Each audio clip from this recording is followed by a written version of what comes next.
Techniques for obtaining umbilical cord samples for blood gas analysis.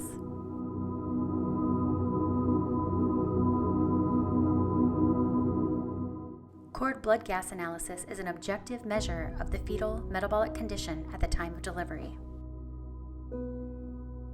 Fetal acid-base status, when combined with other clinical findings, helps identify infants at risk for neonatal encephalopathy. Accurate identification of at-risk infants is necessary to determine candidacy for early neonatal neuroprotective therapeutic strategies. Both the American College of Obstetricians and Gynecologists, as well as the American Academy of Pediatrics, recommend umbilical cord blood gas analysis be performed in all high-risk deliveries in which there is a suspicion of a fetal metabolic abnormality. In some centers, this practice is routinely performed after all deliveries, regardless of the presence or absence of suspected risk factors. Additionally, for vigorous preterm and term infants, the American College of Obstetricians and Gynecologists recommends delaying cord clamping for at least 30 to 60 seconds due to potential improved outcomes for both. This video demonstrates two methods of cord blood collection and addresses some of the factors which impact cord gas results. In order to achieve accurate results, it's important to use proper technique and timing of the cord sample collection. First, we must differentiate between the umbilical artery and the umbilical vein. The umbilical cord contains one large vein. The vein transports oxygenated blood from the mother to the fetus. The two small umbilical arteries transport deoxygenated blood from the fetus to the mother. The vein will have a higher pH than the arteries. Knowing this, umbilical venous gas values reflect the acid-base status of the mother, while the umbilical artery gas values reflect the acid-base status of the fetus. Within the cord, the vein is much easier to sample than the smaller arteries, and all three vessels are located closely to one another. While we are mainly interested in the state of the fetus, and thus wish to evaluate the arterial gas, we need both gases to confirm that the correct vessel was sampled. With only a single gas to evaluate, we cannot confirm that the arterial vessel was sampled. It's possible that the vein was erroneously sampled instead. Let's start with demonstrating the traditional cord segment method. In the cord segment method, the gas is obtained after the umbilical cord has been clamped and cut. Evidence supports results are interpretable if done within 60 minutes of obtaining the cord segment. That being said, it's recommended that the samples from the clamped segment are obtained as soon as reasonably possible. Gas values change after delivery. Therefore, it's important to understand that delayed cord clamping may impact gas results.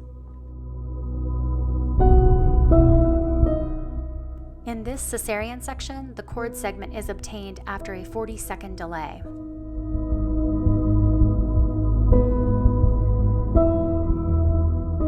Two yellow disposable cord clamps are placed near the baby.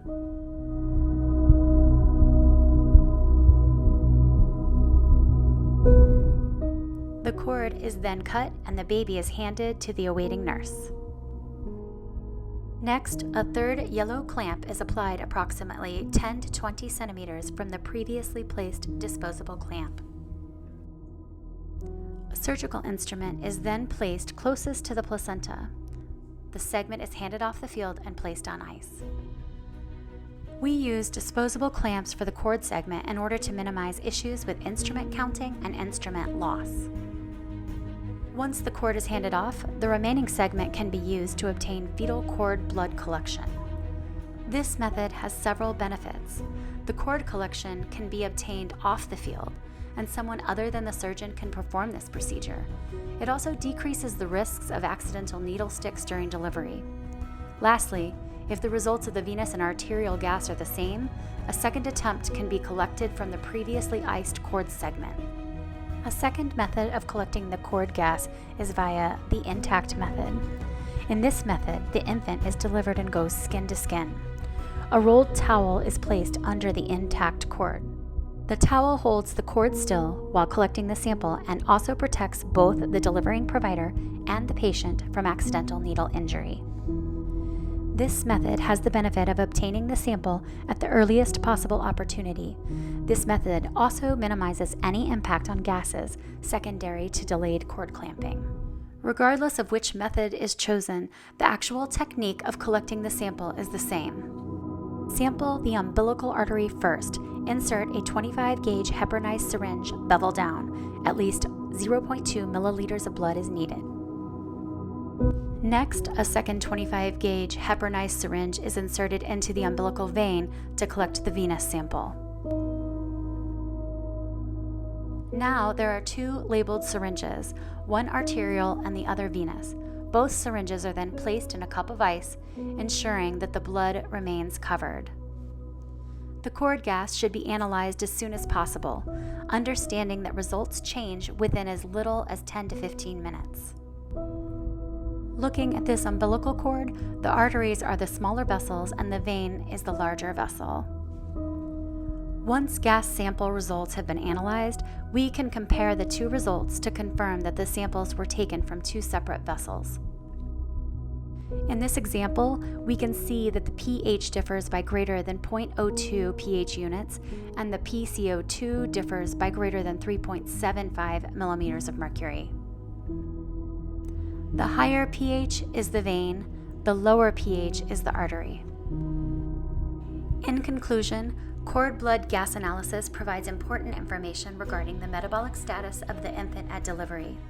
Knowing how to obtain samples for testing is critically important to obtain accurate information, as are the factors which may impact such results.